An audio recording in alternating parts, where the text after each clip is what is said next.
সুপ্রিয় দর্শক, স্বাগতম জানাচ্ছি সর্বশেষ আপডেট বাংলা সংবাদে। শুরুতেই সংবাদ শিরোনাম। শুরুতেই জানিয়ে দিব, হাসিনার নিন্দা, তারেকের সুনাম, রাষ্ট্রপতি চুপ্পুর জটিল খেলা। বিস্তারিত থাকছে প্রতিবেদনে। এদিকে টার্গেট ছিল সূক্ষ্ম, ইউনুসকে খালাস করাই ছিল হাদি হত্যার মূল উদ্দেশ্যে। বিস্তারিত থাকছে প্রতিবেদনে। আরও জানিয়ে দিব, জুলাই সন্ত্রাস 2024, জাতীয় সংসদ 2026, সন্ত্রাসীদের দৌড়াতে বাংলাদেশ। বিস্তারিত থাকছে প্রতিবেদনে। এদিকে শেখ হাসিনার আমলে ভারতের সঙ্গে তৈরি সেই পাইপলাইনই এখন বিএনপির ভরসা। বিস্তারিত থাকছে প্রতিবেদনে। আরও জানিয়ে দিব, ওয়াকারের চরম সিদ্ধান্ত, পাকিস্তান মডেলের সেনাশাসন ফিরছে বাংলাদেশে। বিস্তারিত থাকছে প্রতিবেদনে। এদিকে রাষ্ট্রপতি চুপ্পুকে দেখে মারমুখী জামায়াত, কি ঘটতে চলেছে বাংলাদেশে? বিস্তারিত থাকছে প্রতিবেদনে। আরও জানিয়ে দিব, মধ্যপ্রাচ্যের যুদ্ধে সংকটে পাকিস্তান, বাংলাদেশকে সাহায্য করে ভারতের মাস্টার স্ট্রোক। বিস্তারিত থাকছে প্রতিবেদনে। এবং সর্বশেষ জানিয়ে দিব, জটিল পরিস্থিতি বাংলাদেশে, আবারও মুখোমুখি ইউনুস ওয়াকার, গোপন রহস্যের মোড়া বৈঠক। বিস্তারিত থাকছে প্রতিবেদনে। এতক্ষণ শুনছিলেন সংবাদ শিরোনাম, এবারে বিস্তারিত। তার আগে ভিডিওটি ভালো লাগলে এবং সর্বশেষ আপডেট পেতে চ্যানেলটি সাবস্ক্রাইব করুন। ধন্যবাদ। ত্রয়োদশ জাতীয় সংসদের প্রথম অধিবেশনে জামায়াত জোটের এমপিদের প্রতিবাদ ও ওয়াকআউটের মধ্য দিয়ে রাষ্ট্রপতি সাহাবুদ্দিন যে ভাষণ দিলেন, তাতে চিত্রিত হল নতুন দৃশ্য। বৃহস্পতিবার 12 মার্চ বিকালে ভাষণের শুরুতে শ্রদ্ধা জ্ঞাপন করতে গিয়ে বিএনপির প্রতিষ্ঠাতা প্রয়াত রাষ্ট্রপতি জিয়াউর রহমানকে তিনি বললেন স্বাধীনতার ঘোষক। তাকে বারবার বলতে হল আওয়ামী লীগ সরকার ছিল ফ্যাসিস্ট। আওয়ামী লীগ সরকার বাংলাদেশকে দুর্নীতি চ্যাম্পিয়ন বানিয়েছিল। পরে বিএনপি সরকারের কঠোর পদক্ষেপে বিশ্বে দুর্নীতিতে চ্যাম্পিয়ন হওয়ার কলঙ্ক থেকে বাংলাদেশ মুক্তি পেয়েছিল। বিএনপি সরকার তার নির্বাচনী প্রতিশ্রুতি পূরণে দেশের জন্য কি করবেন তার বিস্তারিত ফিরিস্তি রাষ্ট্রপতি তার ভাষণে দিলেন। তিনি ভাষণ শেষ করলেন বাংলাদেশ জিন্দাবাদ বলে। রাজনৈতিক বিশ্লেষকেরা বলছেন এটা হওয়ারই ছিল। বাংলাদেশে নির্বাচনের ফল প্রকাশের পর প্রধানমন্ত্রী হিসেবে তারিকের শপথ গ্রহণ অনুষ্ঠান ও পরে আরও দু-একটি অনুষ্ঠানে হাবুদ্দিন চুপ্পুকে একসঙ্গে বেশ খুশমেজাজে দেখে বাংলাদেশের নতুন রাজনৈতিক বাস্তবতায় রাষ্ট্রপতি সাহাবুদ্দিন চুপ্পুর সম্ভাব্য অবস্থান নিয়ে ইদানিং বহু মহলে বেশ আলোচনা সমালোচনা হতে দেখা যায়। 2024 সালের 5 অগাস্ট আওয়ামী লীগ সরকারের পতনের দিন জাতির উদ্দেশ্যে দেয়া ভাষণ রাষ্ট্রপতি জয় বাংলা ছাড়াই শেষ করেন। এরপর অন্তর্বর্তী সরকারের 18 মাসে রাষ্ট্রপতির দায়িত্ব পালন করে গেলেও রাষ্ট্রীয় কোনো আয়োজনে তার বক্তব্য দিতে দেওয়ার সুযোগ হয়নি। নির্বাচনে জিতে বিএনপির নতুন সরকার শপথ নেওয়ার পর গত 6 মার্চ প্রথম কোনো সরকারি অনুষ্ঠানে বক্তব্য দেন সাহাবুদ্দিন। বাংলাদেশ শিল্পকলা একাডেমি চত্বরে জাতীয় পাঠ দিবসের ওই অনুষ্ঠানে রাষ্ট্রপতির বক্তব্য শেষ হয় বিএনপির বাংলাদেশ জিন্দাবাদ দিয়ে, যা নিয়ে সেদিনও আলোচনা হয়। আওয়ামী লীগ সরকারের সময় 2023 সালের 24 এপ্রিল 5 বছরের জন্য রাষ্ট্রপতির দায়িত্ব নিয়েছিলেন 75 বছর বয়সী সাহাবুদ্দিন। একসময় তিনি ছিলেন দুর্নীতি দমন কমিশনের কমিশনার। তখন দেশের মানুষ তাকে সাহাবুদ্দিন চুপ্পু নামে চিনত। রাষ্ট্রপ্রধান হিসেবে সাহাবুদ্দিন বাংলাদেশের সশস্ত্র বাহিনীর সর্বাধিনায়ক। এর বাইরে পদটি মূলত আনুষ্ঠানিক। দেশের কার্যনির্বাহী ক্ষমতা থাকে প্রধানমন্ত্রী ও মন্ত্রিসভার হাতে। হাদি মৃত্যুর পরেও বেঁচে রয়েছেন, তবে একটু অন্যরকমভাবে। তার মৃত্যু নিয়ে যেমন কম আলোচনা হয়নি, মৃত্যুর পরেও গণমাধ্যমে তাকে নিয়ে আলোচনা বন্ধ হয়নি। বলা যেতে পারে, জীবিত অবস্থায় তাকে নিয়ে যত না আলোচনা হয়েছে, মৃত্যুর পরে তার থেকে বেশি আলোচনা হয়েছে। এ যেন মনে করায় কাদম্বিনীকে নিয়ে সেই অমোঘ সমাপ্তি মনে করায়। কাদম্বিনী মরিয়া প্রমাণ করিল সে মরে নাই। এখন যে প্রশ্নটা নিয়ে চর্চা শুরু হয়েছে তা হল হাদি হত্যা আসলে কাদের প্রকল্প। বলা হচ্ছে এটা অভ্যন্তরীণ কনসর্টিয়াম ড্রিভেন অপারেশন, যেখানে শুটার, ফ্যাসিলিটেটর, ন্যারেটিভ ম্যানেজার এই 3 স্তরে এরা আলাদা আলাদাভাবে কাজ করেছে। ভারত বা সেদেশের মূলধারার কোনো রাজনৈতিক দলকে টার্গেট করা বর্তমান প্রবাহের সঙ্গে যাচ্ছে না। উসমান হাদির মতো একজন লড়াকু সৈনিক আধিপত্যবাদের বিরুদ্ধে সোচ্চার কণ্ঠকে থামিয়ে দিতেই এই হত্যা। হাদি হত্যাকারীরা ধরা পড়েছে ভারতে। ভারত সরকার তাদের বাংলাদেশে তুলে দেওয়ার সিদ্ধান্ত নিয়েছে। আর এটাই হাদি হত্যাকাণ্ডের টার্নিং পয়েন্ট। পর্দার আড়ালে থাকা স্থপতিদের মুখোশ এবার খুলে পড়তে চলেছে বলে মনে করছে রাজনৈতিক বিশ্লেষকেরা। সেটাই হবে এই হত্যাকাণ্ডের বড় রাজনৈতিক এন্ডগেম। হাদিকে যে পরিকল্পিতভাবে হত্যা করা হয়েছে তা নিয়ে কোনো সন্দেহ নেই। এই আক্রমণ ছিল সিম্বলিক বা প্রতীকী। নির্বাচনের আগে বাংলাদেশে অস্থিরতা তৈরি করার চেয়ে কার্যকর অস্ত্র খুব কম আছে। হাদিকে টার্গেট করার যুক্তি এখানেই। ইনকিলাব মঞ্চ নিজেকে আলাদা প্ল্যাটফর্ম হিসাবে তুলে ধরেছেন। হাদি নিজেও সেই পরিচয় সামনে রাখেন। ফলে তাকে আঘাত করলে কোনো দলীয় আক্রমণ বলে সঙ্গে সঙ্গে গোটা রাষ্ট্রযন্ত্র নামবে না। কারণ হাদি 1 বছরের বেশি সময় ধরে জনপরিসরে দৃশ্যমান ছিলেন। কথা বলতেন খুব কঠিন ভাষায়, যার অনেক কথা নানা সমালোচনার জন্ম দেয়। সেই কথার সঙ্গে কিছু মানুষ যেমন একমত হয়েছেন, কিছু মানুষ বিরোধিতা করেছেন। এই শোনা ও এই দৃশ্যমানতা, এই আবেগ তাকে হাই ভ্যালু টার্গেট করে তোলে। বাংলাদেশে শুরু হয়েছে ত্রয়োদশ জাতীয় সংসদের অধিবেশন। প্রথম দিন সংসদে যে দৃশ্য দেখা গেল সেটা নিন্দা করার মতো ভাষা খুঁজে পাওয়া যায় না। বিউগেলে বাজছে জাতীয় সঙ্গীতের সুর, আর জামায়াতের সদস্যরা বেঞ্চে বসে রয়েছেন। নিয়ম হল জাতীয় সঙ্গীত পরিবেশনের সময় উঠে দাঁড়াতে হয়। এটা শুধু বাংলাদেশের ক্ষেত্রে প্রযোজ্য নয়, সব দেশের ক্ষেত্রে প্রযোজ্য। কিন্তু জামায়াতের সদস্যরা যা করলেন সেটা শুধু বেনিজির নয়, জাতীয় সঙ্গীতিকে তারা অপমান করেছেন। অথচ নির্বাচনের পরে পরে, এমনকি কিছুদিন আগেও দলের তরফ থেকে বলা হয়েছিল তারা সংসদে দায়িত্বশীল বিরোধী দলের ভূমিকা পালন করবে। আর জাতীয় সংসদ অধিবেশনের প্রথম দিন তারা যা করে দেখালো তা নিন্দা করার মতো ভাষার অভাব পড়েছে। শুধু কি জাতীয় সঙ্গীতকে অপমান? তারা রাষ্ট্রপতির ভাষণের বিরোধিতা করতে গিয়ে যে ভাষা প্রয়োগ করেছে তা শুধু অসংসদীয় নয়, পাড়ার রকেও এই ধরনের ভাষা সন্ত্রাস হয় কিনা সেটাও বড় প্রশ্ন। রাজনৈতিক বিশ্লেষকেরা বলছেন এই নির্বাচন আসলে ইউনুসীয় নির্বাচন। সব আগে থেকে সেটিং করা ছিল। ভোটের মাধ্যমে সেই সেটিংয়ে পড়ল সরকারি সিলমোহর। তারেক রহমানের হাতে ক্ষমতা হস্তান্তর করা হয়েছে, আর বিনামূল্যে তার গলায় পরিয়ে দেওয়া হয়েছে জামায়াত ও এনসিপি মাদুলি।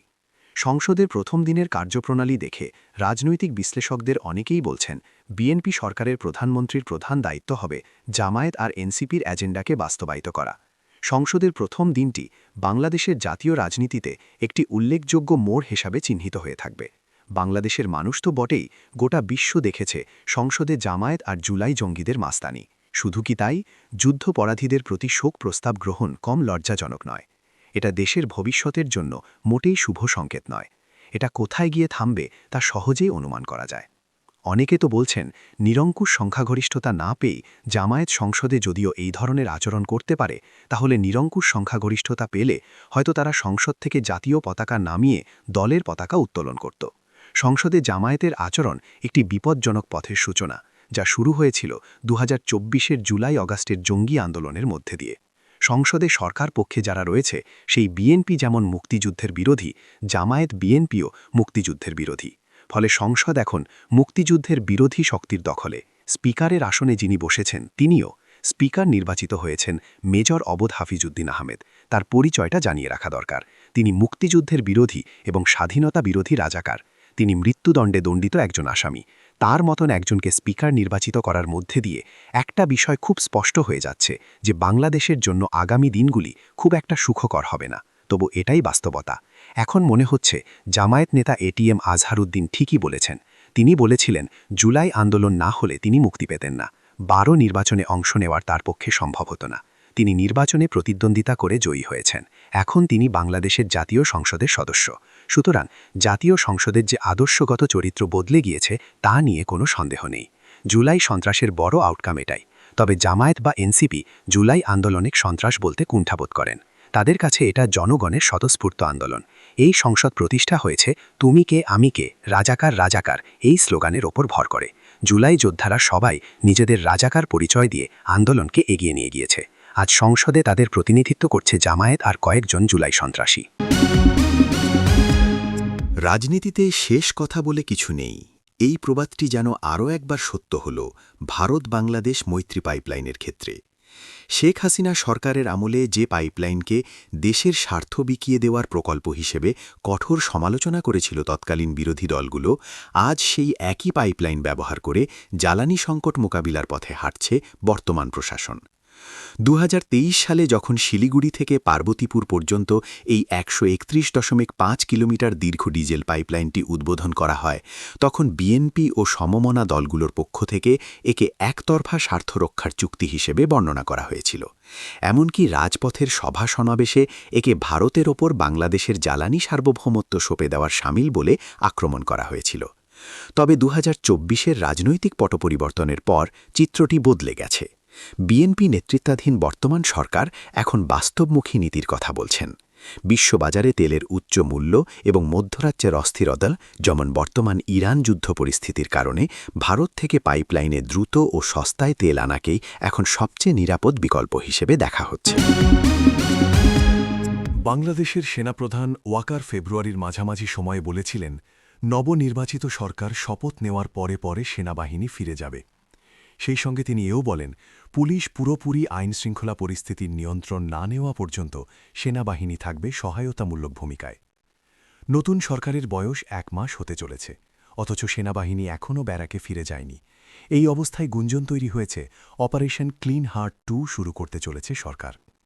এই গুঞ্জন ফিরিয়ে এনেছে 2002 সালের ভয়ঙ্কর দিনের কথা।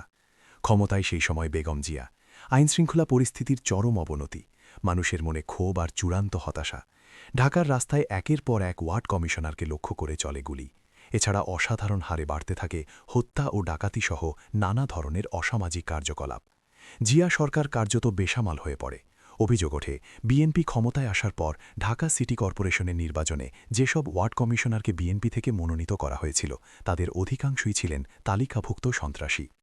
পরিস্থিতির ক্রমেই অবনতি হতে থাকে। খালেদা জিয়া বিচলিত হয়ে পড়েন। সরকারের 1 বছর পূর্তি উপলক্ষে জাতির উদ্দেশ্যে দেওয়া ভাষণে খালেদা জিয়া স্বীকার করে নেন যে পরিস্থিতির তেমন কোনো উন্নতি হয়নি। সন্ত্রাস নির্মূলে জিয়া আরও সময় চেয়ে নেন। পুলিশ ও প্রশাসনের রদবদল করেও পরিস্থিতিতে লাগাম পরাতে পারেননি জিয়া। বিএনপি সরকারের আইনমন্ত্রী মওদুদ আহমেদের Bangladesh a study of the democratic regimes বইতে সে কথা উঠে এসেছে। 2002 সালের 16 অক্টোবর মধ্যরাত, বলা যেতে পারে 17 অক্টোবর, সারা দেশে একযোগে সাঁড়াশি অভিযানে নামে সেনাবাহিনী। মধ্যরাতে মোবাইল ফোনের নেটওয়ার্ক বন্ধ করে দেওয়া হয়। অভিযোগ, সেনাবাহিনী অভিযান শুরুর আগে পুলিশকে কিছু জানায়নি। রাস্তায় সেনা সদস্যদের গাড়ি দেখে মানুষ বুঝতে পারে। যদিও সেই সময় সরকারের তরফে বলা হয়েছিল এটি সেনাবাহিনী, পুলিশ, বিডিআরের যৌথ অভিযান। প্রকৃতপক্ষে পুরো অভিযান পরিচালনা করে সেনাবাহিনী। সে সময়ের বিভিন্ন সংবাদপত্র পরীক্ষা করে দেখা যায়, প্রথম দিনের অভিযানে 1400 জনকে গ্রেফতার করা হয়। এদের মধ্যে সংখ্যাগরিষ্ঠই বিএনপি কর্মী বা নেতা। এমনকি গুলিও চলে। নতুন সরকারের অপারেশন ক্লিন হার্ট 2 ঘোষণায় আবার সেই ভয়ঙ্কর স্মৃতি ফিরে আসতে চলেছে। ইউনূস সরকারের অপারেশন ডেভিল হান্টের লক্ষ্য ছিল আওয়ামী লীগারদের ধরো আর জেলে পড়ো, বাধা দিতে এলে চালাও গুলি। অপারেশন ডেভিল হান্টের দৌলতে ইউনূস সরকার আওয়ামী লীগের 3,59,000 কর্মীকে গ্রেফতার করে। 12 ফেব্রুয়ারির নির্বাচনে বিএনপি নিরঙ্কুশ সংখ্যাগরিষ্ঠতা অর্জন করেছে। তারেক রহমান প্রধানমন্ত্রী পদে আসীন হয়েছেন। বাংলাদেশে অনেকেই বলছে গণতন্ত্র পুনঃপ্রতিষ্ঠিত হয়েছে। তাহলে সেনাবাহিনী কেন এখন ব্যারাকে ফিরে যায়নি? সেনাপ্রধান ওয়াকার তো বলেছিলেন নবনির্বাচিত সরকার শপথ নেওয়ার পরে পরে সেনাবাহিনী ফিরে যাবে। তাহলে কি তারেক রহমান সরকারও কি সেনাশাসন জারি রাখতে চাইছে? যে কোনো দেশের রাষ্ট্রপতি সাংবিধানিক প্রধান, কিন্তু বাংলাদেশে জাতীয় সংসদের প্রথম অধিবেশনের যে দৃশ্যপট তৈরি হল, তা দেখে বোঝার জন্যেই যে সে দেশের রাষ্ট্রপতি সাংবিধানিক প্রধান। বিশৃঙ্খলা হতে পারে তার একটা আন্দাজ আগেই পাওয়া গিয়েছিল। অধিবেশন শুরু হওয়ার আগের দিন জামায়াতে বৈঠক বসে। মূলত সংসদে তাদের রণকৌশল ঠিক করতেই এই বৈঠক শেষে সাংবাদিকদের এক প্রশ্নের উত্তরে জামায়াতে ইসলামীর নায়েবে আমির সৈয়দ আবদুল্লাহ মোহাম্মদ তাহের বলেন, রাষ্ট্রপতি শাহাবুদ্দিন চুপ্পুর সংসদে ভাষণ দেওয়ার বিষয়টি তাদের কাছে গ্রহণযোগ্য নয়। তার কথায়, আমরা মনে করি রাষ্ট্রপতি সংসদে ভাষণ দেওয়ার কোনো অধিকার নেই, তিনি স্বৈরাচারের দোসর। কিন্তু বিএনপি কী কারণে এটি করছে সেটা আমরা জানি না। নায়েবে আমির আরও বলেন, বিএনপি কেন রাষ্ট্রপতি শাহাবুদ্দিন চুপ্পুকে দিয়ে সংসদে ভাষণ পাঠ করাচ্ছে সেটা তাদের কাছে পরিষ্কার নয়। তবে বিষয়টি নিয়ে দল কিছু সিদ্ধান্ত নিয়েছে, যা সংসদ অধিবেশনের সময় জানিয়ে দেওয়া হবে। তাদের নেতৃত্বে বিরোধী দলের একটি পৃথক বৈঠক হয়। বিএনপির তরফে কিন্তু আগে থেকেই একটি বার্তা দিয়ে রাখা হয়েছিল। জামাতের জন্য তাদের বার্তা ছিল তারা নিরঙ্কুশ সংখ্যাগরিষ্ঠতা পেয়েছে, ফলে জামাত বা এনসিপির মতো দলের সব কথা শুনে সংসদ চালাবার কোনো প্রয়োজন নেই। বিএনপি কোনো নড়বড়ে সংখ্যাগরিষ্ঠতা অর্জন করেনি, যার জন্য তারা জামায়াতের ব্ল্যাকমেলের রাজনীতির শিকার হবে। মধ্যপ্রাচ্যে যুদ্ধের আবহে হরমুজ প্রণালী নিয়ে বাড়ছে আতঙ্ক। বিশ্বজুড়ে তৈরি হয়েছে জ্বালানি সংকট। আন্তর্জাতিক বাজারে অপরিশোধিত তেলের দাম ব্যারেল প্রতি $100 ছাড়িয়েছে। ফিরে আসছে 70-এর দশকের ভয়াবহ তেল সংকটের স্মৃতি। এই আবহে চরম বিপদে পাকিস্তান। জিনিসের দাম লাগাম ছাড়া। একদিকে মুদ্রাস্ফীতি, জ্বালানি সংকট, অন্যদিকে আফগানিস্তানের সঙ্গে সংঘাত, চুক্তির কারণে সৌদিকে সাহায্য। এই চাপ কি সামলাতে পারবে পাকিস্তান? অন্যদিকে জ্বালানি সংকটের জেরে চিন্তা বাড়ছে বাংলাদেশেরও। এই বিপদের সময় বাংলাদেশকে সাহায্যের হাত বাড়িয়ে দিল ভারত। তবে অনেকেই জানতে চাইছেন ভারত নিজে কতটা প্রস্তুত। এই যুদ্ধ থামবে তবে? একাধিক প্রশ্ন, উত্তর অজানা। ইরান বলছে যুদ্ধ দীর্ঘায়িত হবে। বর্তমানে বিশ্বে প্রতিদিন প্রায় 10 কোটি ব্যারেল তেলের চাহিদা রয়েছে। তেল আসে হরমুজ প্রণালী দিয়ে। আমেরিকার এনার্জি ইনফরমেশন অ্যাডমিনিস্ট্রেশনের তথ্য অনুযায়ী এই সরু জলপথ দিয়ে প্রতিদিন প্রায় 2 কোটি ব্যারেল তেল ও পেট্রোলিয়ামজাত পণ্য পরিচালিত হয়, যা বিশ্বের প্রায় মোট তেল ব্যবহারের প্রায় 20% এবং সমুদ্রপথে পরিবাহিত তেলের 1/4 বেশি। এই তেলগুলি যায় চীন, ভারত, জাপান, দক্ষিণ কোরিয়া। ফলে হরমুজ প্রণালী যদি বন্ধ থাকে তাহলে সবচেয়ে বেশি ধাক্কা খাবে উপরিউক্ত দেশগুলি। হরমুজকে ঘিরে বাড়ছে যুদ্ধের উত্তেজনা। পরিস্থিতি হচ্ছে ভয়ানক। ডোনাল্ড ট্রাম্পকে ননসেন্স আখ্যা দিয়ে তেহরানের হুঁশিয়ারি। আমেরিকা এবং ইসরায়েল যদি তেলের খনিতে হামলা চালায় তাহলে 1 লিটার তেলও বের করতে দেয়া হবে না। হুঙ্কার হুঁশিয়ারি রাস পড়েছে পাকিস্তানেও। পাকিস্তান পেট্রোলিয়াম ডিলার্স অ্যাসোসিয়েশনের দাবি দেশে এখন মাত্র 10 থেকে 14 দিনের পেট্রোলের মজুদ আছে। পরিস্থিতি দ্রুত সামাল না দিলে আগামী দিনে জ্বালানি সংকট দেখা দিতে পারে বলেও সতর্ক করেছেন সংগঠনের কর্তারা। পাকিস্তানের তেল ও গ্যাস নিয়ন্ত্রক সংস্থা ওগরা সতর্ক করেছে অনুমতি ছাড়া কোনো জায়গায় পেট্রোল মজুত করলে কড়া ব্যবস্থা নেওয়া হবে।